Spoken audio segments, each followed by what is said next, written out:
The Liberal Party does indeed appoint Peter Dutton as leader, arguably a step even further to the right. How are the Liberals ever going to recover? And do you see a decision like that as the beginning of the end for the party? Now, Erin, before we get some answers, I do need to disclose that you, as I understand it, volunteered in handing out how to vote cards for Monique Ryan. I don't think you've met Monique Ryan before, but you did volunteer as a Teal volunteer. So just putting that on the record. Andrew Bragg, let me come back to you. Is a Peter Dutton leadership, to use Erin's words, the beginning of the end of the Liberal Party? I mean, not at all. And I think the Liberal Party will do best when it's a broad church.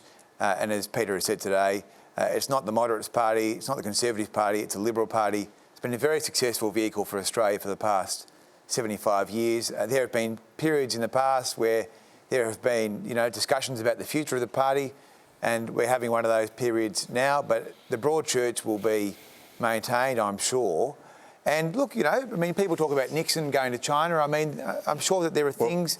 The question was about Peter Dutton. Yeah, well, I'm answering the question. Is he the one you want as leader? Well, I'm talking about Nixon and China here, which is a reference to... Okay.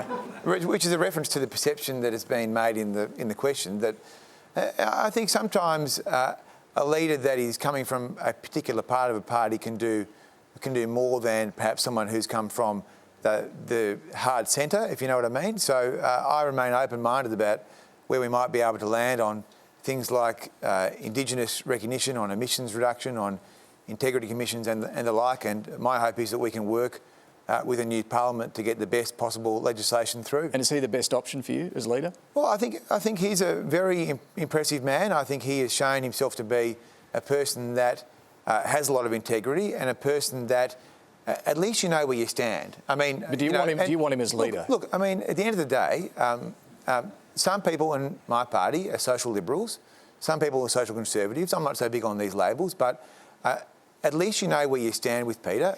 He has been... Sorry, just to come back to the question, this is a pretty simple one. Do you want Peter Dutton as your leader? Well, it's not my decision to make solely, and it's not for me to say right here, right now. No one else in this room gets a vote.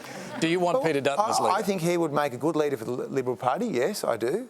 And I think, Mr Albanese totally reinvented himself in the last parliament, and he's just been elected as Prime Minister of Australia. So, I mean, people do evolve over the time. I think Peter has made the point himself that he has had some pretty tough portfolios where he's had to be the bad guy from time to time. And so let's see how it goes. Monique Ryan?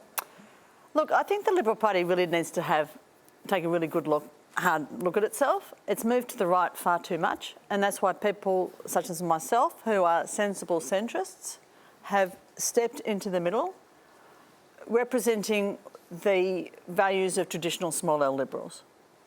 The National Party hasn't done that in the last 3 years, 6 years, and the Liberal Party has failed to do that.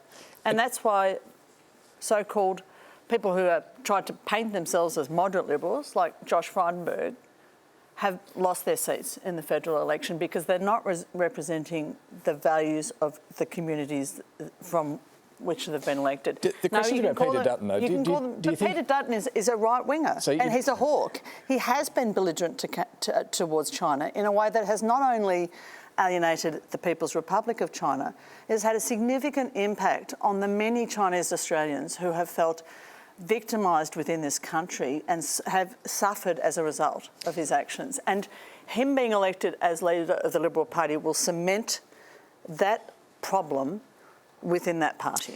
Alexander Downer, you've been a Liberal leader in opposition. It's a tough gig. Do you think Peter Dutton is the right choice? I think he will be the choice, and I think he is the right choice. I think he's a very good and a very tough politician, and it's a very tough job. My answer to a lot of the comments that have been made about left wing and right wing and so on, I mean, I've left politics a long time ago. These labels don't really mean anything. What will mean something is that we won't be fighting the 2022 election ever again. And so the circumstances of the future will be very different. And I think what will be very different is the state of the economy. And it really surprised me through the election campaign how candidates left, right and centre were not put under pressure on these issues. What are you going to do to address the issue of the rising cost of living, and I think inflation is going to rise. I think as a result, interest rates are going to rise. And the reason we've got into this situation, it's partly international, partly national. In response to COVID, there has been a massive increase in spending and printing of money right around the world. So you've got a flood of money. It's very inflationary. And do we have a strategy to counter it? So what you're going to see... Too much spending here? Appropriate amounts of spending to compensate for the lockdowns that there were and the closures of businesses. But if we hadn't done that, people would, of course, gone bankrupt and starved. So it had to be done if we were to have those sort of lockdowns and closures. But my point is we are... And around the world, but here in Australia, we are paying the price for that, and that's part of the price of that is going to be inflation, higher interest rates, and lower and declining real wages. On and the future next election, by the time we get to the next election, these economic issues are going to be front and centre, in my view, of the national debate. Let me ask you this, though. Should the Liberals at that next election be trying to chase back seats like Kooyong? Yeah. Or not? Yeah, of course, yeah. Well, the Liberal Party. I mean, look. There's this debate at the moment. Right? There's this debate about what direction the party should go. Every great political party has terrible setbacks. This has certainly been a setback. But I went through the 1983 election defeat, the unwinnable election, the unlosable election that we lost in 1993. We lost in 2007. We've had some terrible moments and we've had some great victories. And my view is, look, every election is different. And the one piece of advice I would give the Liberal Party is, look, get back on your horse and be prepared to fight the next election. And in the meantime, hold all these people, they're all triumphalists at the moment, but hold them to account. Hold them to account and make sure they answer the hard questions, including the questions I've been raising about the future of the economy. When real wages start to decline, what are their answers going to be? Well, they have been declining for a little while already. Right. Our next question comes from... Why do we have to be held to account for the mess that the Morrison government has left us You will have to be held to account from this, from Saturday onwards, for all that happens on your watch. They were held to account and they lost the election.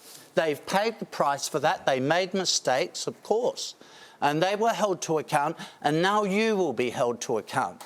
And you should be held to account, because it would be a bad democracy if you thought you could come into office and hold the Liberals who are now out of office to account for the past, and you not be held to account. So you need in the future to answer for what happens in this country, and of course does the Labor Party. Well, I think there is an issue that you're missing when it comes to what the Liberal Party needs to do, and that is to actually listen to what the people have said in this election. And when we look at the leadership of Peter Dutton, it looks like Scott Morrison 2.0. I mean, when you actually look on National Sorry Day, we're talking about how we go forward with the Uluru Statement of the Heart. What we have is a potential leader of the Liberal Party that walked out of the national apology. That was nothing to do with his portfolio. That was a personal choice that he made. So he has expressed regret over that. Well, I think it is important that the Liberal Party, it does listen, and when we're in the Parliament, of course part of their job is to hold the alternative government or the government to account. But it's also to actually listen to the results on the weekend and actually work constructively instead of completely playing politics. And I think that's partly what was rejected on Saturday, not to just play politics for politics' sake. That'll be something that Peter Dutton will have to do. Well, that in fact brings us... You're already attacking Peter Dutton. Thank God for the Liberal Party. This is the nicest style of politics. No. That you attack Peter Dutton I was giving him before he's even elected the leader of the opposition. Both of you do. There's enough evidence There is enough evidence. You know, he's a terrible person. Hang on. Tanya Plibersek had to apologise for abusing him. Hang on. Just very quickly. And this is the nice of politics. Hang on, I was just giving him some free advice and I would urge him to listen to it. This debate...